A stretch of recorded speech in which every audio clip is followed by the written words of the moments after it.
Ranking indie games in 60 seconds or less. Hopefully. Dungeons of Sundaria. If you need a dungeon crawler akin to old school Diablo, except with the added addition of being a scaly that'll sure to help Twitter artists pay the rent at the end of the month, and experience it in third person with a more Souls-like approach to its gameplay, then I'd say give this game a go. B tier.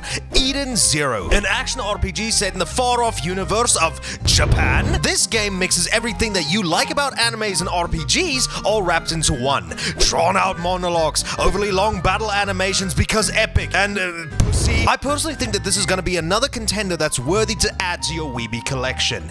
B tier. King's Blade. Out of all of the beat-em-ups that I've played for the series, this is probably without a doubt one of the best ones. I really love the art style, the combat feels heavy and fluent, and overall it's just a pretty solid time either alone or with a bunch of friends. This game gets a B tier.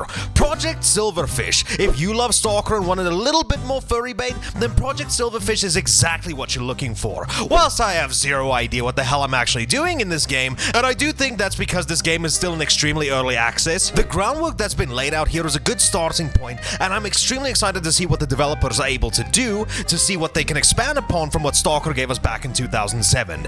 B tier. Gradius Origins, another one of Konami's classic collections. This time around it focuses on the ever so beloved Gradius franchise, a series of space side-scroller shooters that released in arcades back in the 80s, and much like Konami's other last couple of collections, this is a really solid time. It houses a bunch of entries into this franchise, letting you experience the entire history of the series along with the bells and whistles you'd come to expect from a repackage like this, such as quick saves and rewinds. And after going through all of these games, I have to say it's a shit ton of fun. This game gets an A tier. But now, Konami, there are two other games I'd also like to cover, please, so you know what to do. Sheep for the start. The best way I can describe this game is Goat Simulator mixed with a pachinko machine. This is a game where you need to get your rocket-strapped sheep to the end of the stage with your ever-dwindling fuel supply and shitty physics, and I really enjoyed this game. This game does advertise itself though as a rage game, so it's best to record yourself playing this at all times to get the funny clips.